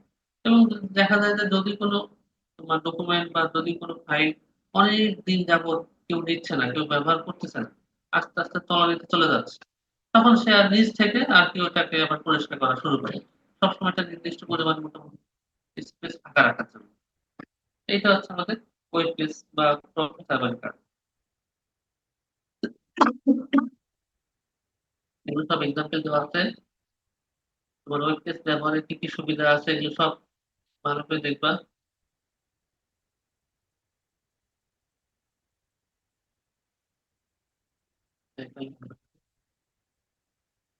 আচ্ছা, এরপর আছে ইমেইল, এসএমটিপি আর এমএপি। আমরা যদি ইমেল পাঁচ হাজার, সেই ক্ষেত্রে কি করবে? ইমেল হচ্ছে আমাদের তিনটা মেজর কম্পোনেন্টের মাধ্যমে আসলে টোটাল ঘটনাটা ঘটে। একটা হচ্ছে ইউজার এজেন্ট, একটা মেইল সার্ভার, আর একটা হচ্ছে simple mail transfer protocol. Protocol লাগবে আসলে, আমার ইউজার এজেন্ট লাগবে। ইউজার এজেন্টের কাছে আমি যে মেইলটা লিখবো অথবা মেইলটা পড়বো, তার একটা ক্ষমতা থাকতে হবে, সেটাকে বলতে হচ্ছে আমরা ইউজার এজেন্ট। মনে করো আমরা যে মেসেজটা লিখি মেইলের ভিতর ঢুকে, ওই যে জিমেইল বা ইয়াহু মেইল যেটা ব্যবহার করি, সেটাকে বলতে চাচ্ছে ইউজার এজেন্ট। বা আউটলুক, এটা হচ্ছে আমাদের ইউজার এজেন্ট, যার ভিতর ঢুকলে হচ্ছে আমি আমার মেসেজটা পড়তেও পারি। ওই ইউজার এজেন্টের আসলে ক্ষমতা আছে মেসেজটা ওপেন করে দেওয়ার বা পড়ানোর। আবার আমরা ওইখানে মেসেজ লিখতেও পারি। এটা হচ্ছে ইউজার এজেন্টের কাজ। আচ্ছা, তারপর আছে মেল সার্ভার। আমরা যে মেলটা লিখতেছি ইউজার এজেন্টের ভিতরে, সেই ইউজার এজেন্ট কিন্তু আসলে ওই মেসেজটা যখন আমরা সেন্ড বাটনে ক্লিক করি, বা আমরা যে ইনবক্স দেখি আমাদের অনেকগুলো মেসেজ আসছে, সেই মেসেজগুলো কিন্তু আসলে আমাদের নির্দিষ্ট আমাদের কাছাকাছি যে মেইল সার্ভারটা আছে, সেই মেইল সার্ভারের ভিতর থাকে। ঠিক আছে? আমরা যখন কোনো একটা ইনবক্সের থেকে কোনো একটা মেসেজে ক্লিক করি, তখন আমাদের ইউজার এজেন্টটা কি করে, ওই মেইল সার্ভার থেকে সেই মেসেজটাকে টান দিয়ে নিয়ে এসে আমাদের সামনে ওপেন করে। আবার যদি আমরা কোনো মেসেজ লিখে যদি সেন্ড বাটনে ক্লিক করি, তখন কি করে, ইউজার এজেন্টটাই আবার হচ্ছে আমাদের সেই মেসেজটাকে আবার আমাদের যে মেল সার্ভারটা আছে সেই মেল সার্ভারের কাছে ফরওয়ার্ড করে। এটা হচ্ছে আমাদের মেল সার্ভারের কাজ। আর প্রোটোকলটা কি করে, SMTP simple mail transfer protocol. এই প্রোটোকলের কাজ হচ্ছে আমাদের আমাদের যে মেল সার্ভার আছে সেই মেল সার্ভারের সাথে আমি যাকে মেল পাঠাচ্ছি সেই মেল সার্ভারের মধ্যে কমিউনিকেট করাটাই হচ্ছে এই প্রোটোকলের কাজ। বোঝা গেছে? তাহলে হচ্ছে আমি মেসেজ লিখতেছি অথবা যাকে লিখছি সে পড়তেছে, এই দুইজনকে কি থাকতে হবে, একটা ইউজার এজেন্ট থাকতে হবে। এবার হচ্ছে আমি মেসেজটা লিখে যে মেসেজটা পাঠাচ্ছি পাঠাচ্ছি আসলে, মানে পাঠাচ্ছি বলতে বোঝাচ্ছে আমাদের ইউজার এজেন্টটা পাঠাচ্ছে কাকে, মেল সার্ভারকে। আবার আমার রিসিভার মেসেজটা যখন ওপেন করতেছে সেই ইউজার এজেন্টটাই আবার সেই মেসেজটাকে নিয়ে আসতেছে কোথা থেকে, মেল সার্ভার থেকে। তার মানে আমাদের দুইজনেরই কিন্তু মেল সার্ভার থাকতে হবে। এখন আমার মেল সার্ভার আর আমার রিসিভারের মেল সার্ভার, এই দুটা মেল সার্ভারের মধ্যে যে মেসেজটা আদান প্রদান হবে মেলটা, সেটা করবে হচ্ছে প্রোটোকলটা। সেই প্রোটোকলটা হচ্ছে সিম্পল মেল ট্রান্সফার প্রোটোকল। এখন এইখানে কিন্তু আবার সে আরেক বিষয় চলে আসবে, ওই এইচটিটিপির মতো। এই মেল ট্রান্সফার প্রোটোকল এটা কিন্তু একটা অ্যাপ্লিকেশন লেয়ার প্রোটোকল। কারণ আমরা এখন অ্যাপ্লিকেশন লেয়ারে আছি। আমি যে ইউজার এজেন্সির কথা বলতেছি, বা আমি যে হচ্ছে এই মনে করো আউটলুক বলো বা হচ্ছে জিমেইল বলো বা ইয়াহু মেল বলো, এগুলো প্রত্যেকটাই কিন্তু একটা অ্যাপ্লিকেশন। এখন এই অ্যাপ্লিকেশনটা কিন্তু তোমার সিম্পল মেল ট্রান্সফার প্রোটোকল ব্যবহার করতেই হবে। কিন্তু শুধুমাত্র সিম্পল মেল ট্রান্সফার প্রোটোকল আমরা একা ব্যবহার করতে পারবো না। কারণটা কি, এই সিম্পল মেল ট্রান্সফার প্রোটোকলটা কিন্তু আসলে অ্যাপ্লিকেশন লেয়ারের প্রোটোকল, বাট অ্যাপ্লিকেশন লেয়ার তো আর নিজে কাজ করতে পারবে না ট্রান্সপোর্ট লেয়ার ছাড়া। তো আমার ট্রান্সপোর্ট লেয়ারের যে কোনো একটা প্রোটোকলকে কিন্তু এর সাথে সহযোগিতা করতে হবে, সেটা টিসিপি হোক অথবা ইউডিপি হোক। এখন যদি আমি মনে করি যে টিসিপি ব্যবহার করবো, তাহলে টিসিপির যে কাজগুলো আছে সেই কাজগুলো আমি ছাড়তে হবে, কাজগুলো করতে হবে, তারপর আমি আমার এই সিম্পল মেল ট্রান্সফার প্রোটোকলটা ব্যবহার করতে হবে। সিস্টেমটা একই হবে। এই দেখো, আমরা যা সিম্পল মেল ট্রান্সফার প্রোটোকল যদি ব্যবহার করি, ফিগারটা দেখো, এই যে client simple mail transfer server আর সার্ভারের সিম্পল মেল ট্রান্সফার সার্ভার, এই যে দুইটা ক্লায়েন্ট এবং সার্ভারের ক্ষেত্রে যে আছে দুইটা মেল, দুইটা যে আছে সার্ভার নিজেদের মধ্যে কমিউনিকেট করবে এই এসএমটিপি ইউজ করে, তার শুরুতেই কিন্তু আগে ইনিশিয়েট টিসিপি কানেকশন চলবে। কারণটা কি, আমরা আগে বলছি যে আমরা যেহেতু ট্রান্সপোর্ট লেয়ারে টিসিপি অথবা ইউডিপি ব্যবহার করতে হবে, যেহেতু আমরা টিসিপি ব্যবহার করতেছি, তাহলে অবশ্যই আমাদের আগে টিসিপি কি চাচ্ছে সেটা আগে আমাদের ইনিশিয়েট করতে। টিসিপি চাচ্ছে হচ্ছে কানেকশন এস্টাবলিশ করা, তার মানে আগে আমাদের কানেকশনটা এস্টাবলিশ করতে। এই যে ইনিশিয়েট টিসিপি কানেকশন এস্টাবলিশ করলো, টিসিপি কানেকশন যখন ফুল হয়ে গেল, তারপরে হচ্ছে এসএমটিপি হ্যান্ডশেকিং হবে। এসএমটিপি হ্যান্ডশেকিং হওয়ার পরে তারপর হচ্ছে এসএমটিপি ফাইল ট্রান্সফার। এটা হচ্ছে আমাদের এসএমটিপি যদি টিসিপি ইউজ করে তাহলে সেক্ষেত্রে কেমন হবে। আর এখানে লিখে দেখো, এই দেখো লিখতে হচ্ছে লাইক এইচটিটিপি, তাহলে এইচটিটিপির মতোই কিন্তু কাজটা করবে। কি বোঝা গেছে? জি স্যার, জি স্যার, বোঝা যাচ্ছে স্যার। বোঝা যাচ্ছে। করছো? দেখো, অ্যালিস হচ্ছে বক্সে একটা মেসেজ পাঠাবে, মেইল পাঠাবে। অ্যালিস কি করবে, অ্যালিস হচ্ছে একটা ইউজার এজেন্ট ইউজ করবে। ইউজার এজেন্ট ওপেন করার পরে সেখানে মেসেজটা লিখবে, কম্পোজ করবে ইমেল, ইমেল কম্পোজ করে তোমার রিসিভারের ইমেল আইডিটা দিবে, দেওয়ার পরে সেন্ড বাটন ক্লিক করবে। এবার ইউজার এজেন্ট কি করবে, ইউজার এজেন্টটা হচ্ছে ওই মেসেজটাকে মেল সার্ভারের কাছে সেন্ড করবে। ঠিক আছে? এখন মেল সার্ভারটা তোমার কি করবে, ক্লায়েন্ট সাইডের যে এসএমটিপি, তোমার ক্লায়েন্ট সাইডের যে মেল সার্ভারটা আছে সেই এসএমটিপিটা ওপেন হবে। ওপেন করার পরে তোমার টিসিপি কানেকশন ক্রিয়েট করবে তোমার যে ববের সাইডে যে মেল সার্ভারটা আছে সেই মেল সার্ভার। তার মানে ক্লায়েন্ট সাইডের মেল সার্ভার এবং ববের সাইডের মেল সার্ভার, এই দুটো মেল সার্ভারের সাথে কিন্তু আসলে কমিউনিকেশন হবে এসএমটিপির মাধ্যমে। কানেকশনটা স্টাবলিশ হবে, কানেকশন স্টাবলিশ হয়ে গেলে এসএমটিপি হ্যান্ডশেকিং হবে। এসএমটিপি হ্যান্ডশেকিং হয়ে গেলে তারপর অ্যালিসের মেইল সার্ভারটা তোমার মেইলটা ববের মেইল সার্ভারকে দিয়ে দিবে। এখন মেইলটা কিন্তু আসে কোথায়? ববের মেইল সার্ভারে। এখন বব যখন তোমার তার ইউজার এজেন্টটা ওপেন করবে তখন কিন্তু দেখতে পাবে যে তোমার অ্যালিসের কাছ থেকে একটা মেইল আসছে। এখন বব যখন সেই মেইলের উপর ক্লিক করবে তখন ববের ইউজার এজেন্ট মেইল সার্ভারের থেকে তার মেইলটা তুলে নিয়ে আসবে, নিয়ে এসে তার সামনে ওপেন করবে। তখন হচ্ছে বব সেই মেইলটা করতে পারবে। এটা হচ্ছে অপারেশন। আচ্ছা, এখানে এসএমটিপি এর সাথে তোমার এইচটিটিপি কম্পারিজন আছে। এসএমটিপি আর এইচটিটিপি হচ্ছে একটা ক্লায়েন্ট পুল টাইপের তোমার হচ্ছে অ্যাপস, সেখানে প্রোটোকল। সেখানে হচ্ছে এসএমটিপি টা হচ্ছে ক্লায়েন্ট পুল টাইপের প্রোটোকল। তারপর হচ্ছে both have ASCII command. HTTP is object encapsulated in its own response message আর SMTP এর ক্ষেত্রে হচ্ছে multiple object send in multipart message. মনে করো SMTP এবং HTTP তো তোমার অ্যাপ্লিকেশন লেয়ার প্রোটোকল, দুইটা প্রোটোকলের মধ্যে আসলে পার্থক্য কি এখানে লেখা আছে। তারপর হচ্ছে মেইল মেসেজ ফরম্যাট লিখবা। আচ্ছা, retrieving email mail access protocol. এখন এটা হচ্ছে mail access protocol. Mail access protocol বলতে বোঝাচ্ছে আমার রিসিভার কাছে যখন মেইলটা পৌঁছায় গেছে সেই মেসেজটা মেইলটা আসতে হচ্ছে সার্ভারের কাছে। এখন এই সার্ভারের কাছ থেকে আমার ইউজার এজেন্টটা কিন্তু আসলে মেইলটা তুলে নিয়ে আসে আমার সামনে ওপেন করে। এটাকেই বলতে চাচ্ছে এই যে এই কাজটা করে দিচ্ছে, সহযোগিতা করছে, সেটাকে সেই প্রোটোকলটাকে বলা হচ্ছে মেইল এক্সেস প্রোটোকল। মানে হচ্ছে আমাকে মেইলটা এক্সেস করার যে সহযোগিতা করছে। এখন দুই ধরনের মেইল এক্সেস প্রোটোকল মোটামুটি বেশি ব্যবহার হয়ে থাকে। একটা হচ্ছে IMAP, internet mail access protocol. আবার এইচটিটিপি নিজেও হচ্ছে এই কাজটা করে থাকে। আইম্যাপ মানে ইন্টারনেট মেইল এক্সেস প্রোটোকলের মাধ্যমে আপনি ইউজার এজেন্ট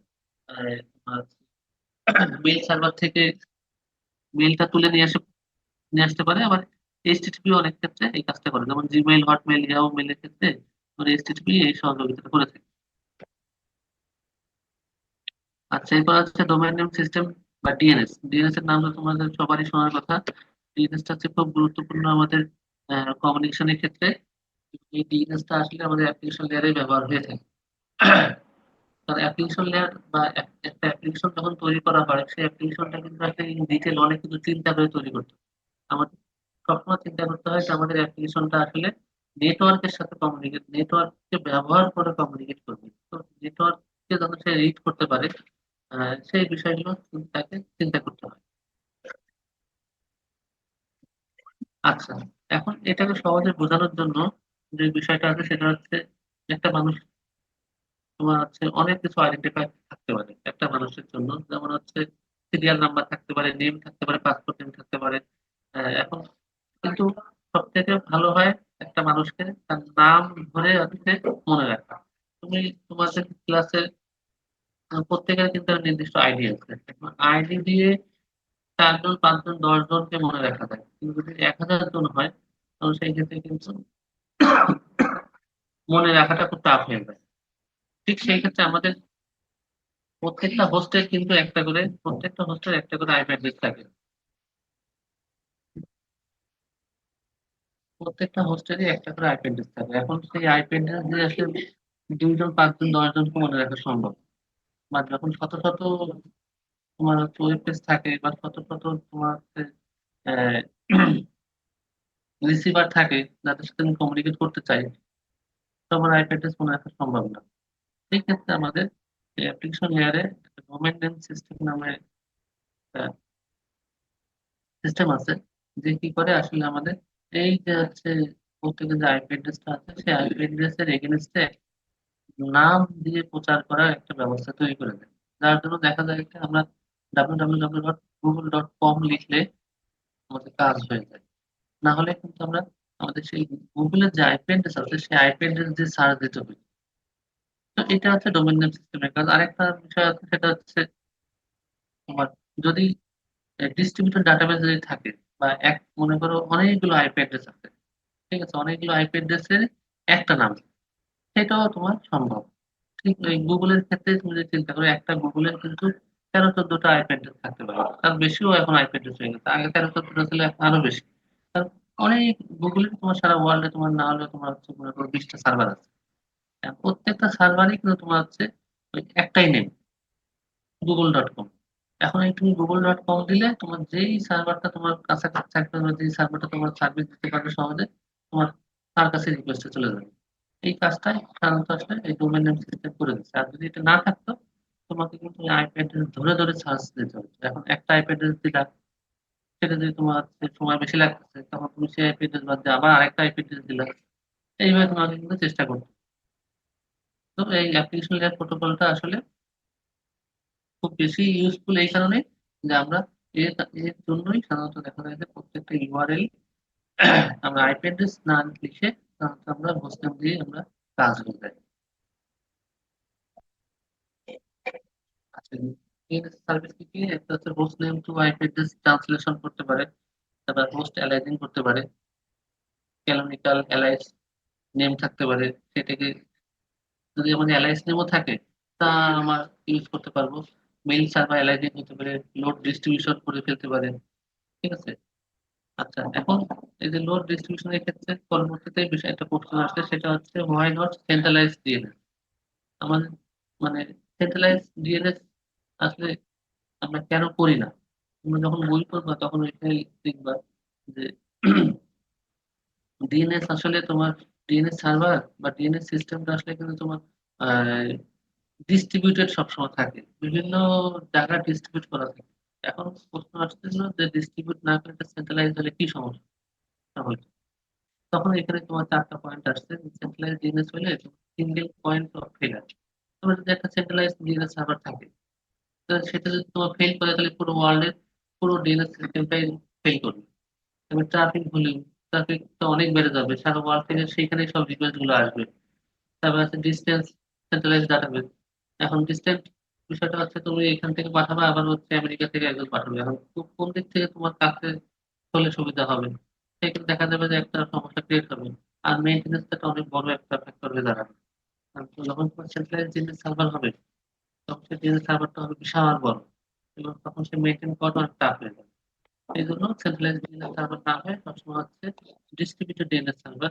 সারা ওয়ার্ল্ডের মনে করো যে 8টা ডিস্ট্রিবিউটেড ডিএনএস সার্ভার আছে। তার মানে হচ্ছে কোনো আমরা যখন কোনো ইউআরএল লিখি, সেই নেটওয়ার্ক কিন্তু আবার ইউআরএল দিয়ে কিন্তু কমিউনিকেট করতে পারে না। নেটওয়ার্কে কমিউনিকেট করতে হয় কিন্তু ওই আইপি অ্যাড্রেস দিয়ে।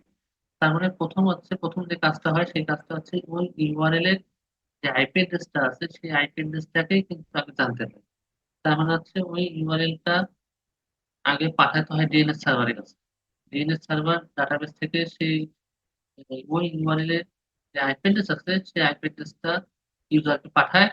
তারপরে হচ্ছে ইউজার সেই আইপি অ্যাড্রেস ইউজ করে নেটওয়ার্কের মাধ্যমে কমিউনিকেট। এই জন্য হচ্ছে ডিএনএস সার্ভারটা খুব গুরুত্বপূর্ণ। আচ্ছা, এই যে দেখো ডিএনএস এর ডিস্ট্রিবিউটেড ডাটাবেস।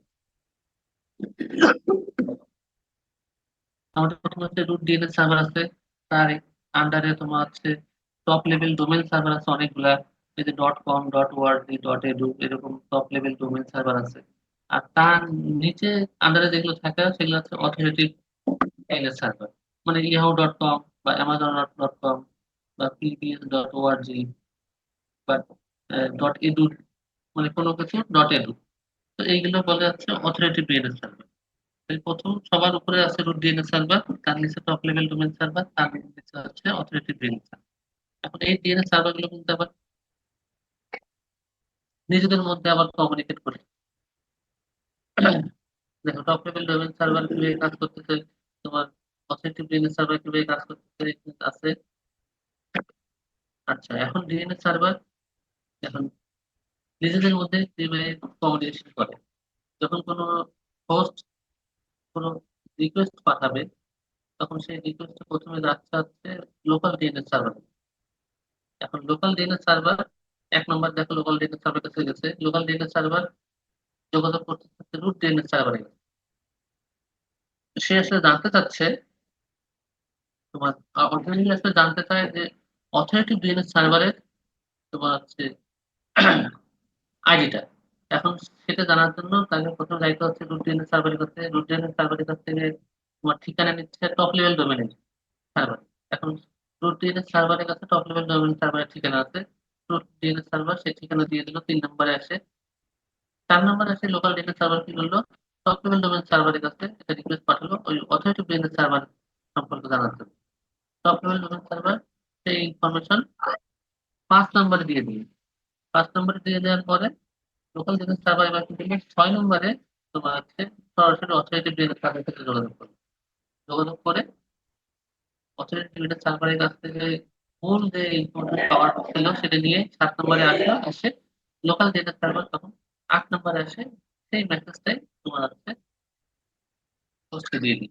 এখন হোস্ট তোমার কি করতে পারবে, ওই তোমার হচ্ছে অথরিটি ডিএনএস সার্ভারের আন্ডারে যাকে সে ডাটা পাঠাবে তার সাথে সে যোগাযোগ করবে। এটা হচ্ছে ডিএনএস সার্ভারে একে অন্যের সাথে কিভাবে ইন্টারেক্ট করে। এবার কিন্তু এই ইন্টারেকশনটা আবার এইভাবেও করা সম্ভব। তো বারবার তোমার হচ্ছে না পাঠায় সরাসরি প্রথমে হচ্ছে হোস্ট লোকাল ডিএনএস কে পাঠাবে, লোকাল ডিএনএস রুট কে পাঠাবে, রুট ডিএনএস আবার পাঠাবে সরাসরি তোমার টপ লেভেল কে, টপ লেভেল পাঠাবে হচ্ছে অথরিটি কে। অথরিটি থেকে এবার রেসপন্স গুলো আসবে হচ্ছে ভাইস ভার্সা হয়ে আসবে, অথরিটি থেকে টপ লেভেল, টপ লেভেল থেকে রুট, থেকে লোকাল, লোকাল থেকে input। এইভাবে আসলে কমিউনিকেট করা যাবে, মানে দুই ভাবে আসলে সম্ভব। ঠিক আছে, এইভাবেও করা যাবে, এইভাবেও করা যাবে। এটা হচ্ছে আমাদের ডিএনএস সার্ভার। আমাদের হচ্ছে 3 ধরনের ডিএনএস সার্ভার, তারা নিজেদের মধ্যে কিভাবে ইন্টারাকশন করে।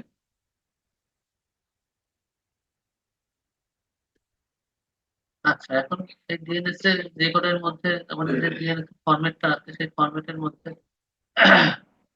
প্রথমে আছে নেম, তারপরে ভ্যালু, তারপরে টাইপ, তারপরে টিটিএল। টিটিএল মানে হচ্ছে টাইম টু লিভ, কতক্ষণ পর্যন্ত এই মেসেজটা ধরে রাখবে, টাইম টু লিভ। এখন এই টোটাল এই ফরম্যাটটা ডিপেন্ড করে আসলে টাইপের উপরে, তোমার কি টাইপের মেসেজ থাকবে তার উপর ভিত্তি করে আসলে আমাদের ফরম্যাটটা থাকবে। টাইপ, দেখো এখানে টোটাল 4 ধরনের টাইপ আছে। টাইপ এ যদি হয়, তার মানে টাইপের জায়গা যদি এ থাকে তার মানে হচ্ছে এটা হচ্ছে একটা হোস্ট নেম। তাহলে নেমের কাছে থাকবে হচ্ছে নামটা, হোস্ট নেম, যে ইউআরএলটা তুমি হচ্ছে পাঠাচ্ছ, রিকোয়েস্ট পাঠাচ্ছ, সেই রিকোয়েস্টের যে ইউআরএলটা, হোস্ট নেমটা, সেই হোস্ট নেমটা তোমার থাকবে হচ্ছে নেমের পোর্শনে। আর ভ্যালুতে থাকবে হচ্ছে আইপি অ্যাড্রেসটা। আচ্ছা, যে টাইপ হয় সিনেম, সিনেম মানে হচ্ছে ক্যানোনিকাল নেম, মানে যে রিয়েল নেমটা তোমার কোনো একটা অ্যালাইস নেম বা হচ্ছে রূপান্তর নেম, ওই অরিজিনাল নেমের যদি কোনো রূপান্তর নেম থাকে সেটা থাকবে। আর তোমার ভ্যালুতে থাকবে হচ্ছে যে ক্যানোনিকাল নেমটা তোমার আসলে থাকে সেই নেমটা তুমি চাচ্ছ রিয়েল নেম, কিন্তু ক্যানোনিকাল নেম দিয়ে তুমি একটা সার্চ করতে। যদি তুমি টাইপ যদি এনএস হয়, এনএস হচ্ছে তোমার ডোমেন, সেক্ষেত্রে নেম হবে হচ্ছে ডোমেন নেমটা হবে, আর ভ্যালু হবে হচ্ছে হোস্ট নেম।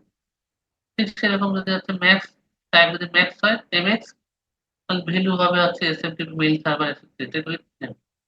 তোমার ওই নেমের সাথে যে এসএমটিপি সার্ভারটা থাকবে সেটা থাকবে হচ্ছে সেই ভ্যালু। আচ্ছা, এটা হচ্ছে তোমার ডিএনএস এর প্রোটোকল মেসেজ।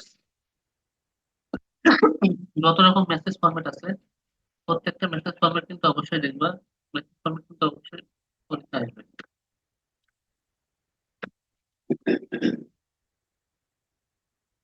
আর মোটামুটি এখানে অল্প একটু আছে, সেটা হচ্ছে পিট টু পিট আর্কিটেকচার, যেটা আমরা আগেই বলছি। জাস্ট পিট টু পিট আর্কিটেকচারটা কিভাবে কাজ করে একটু করলেই হবে।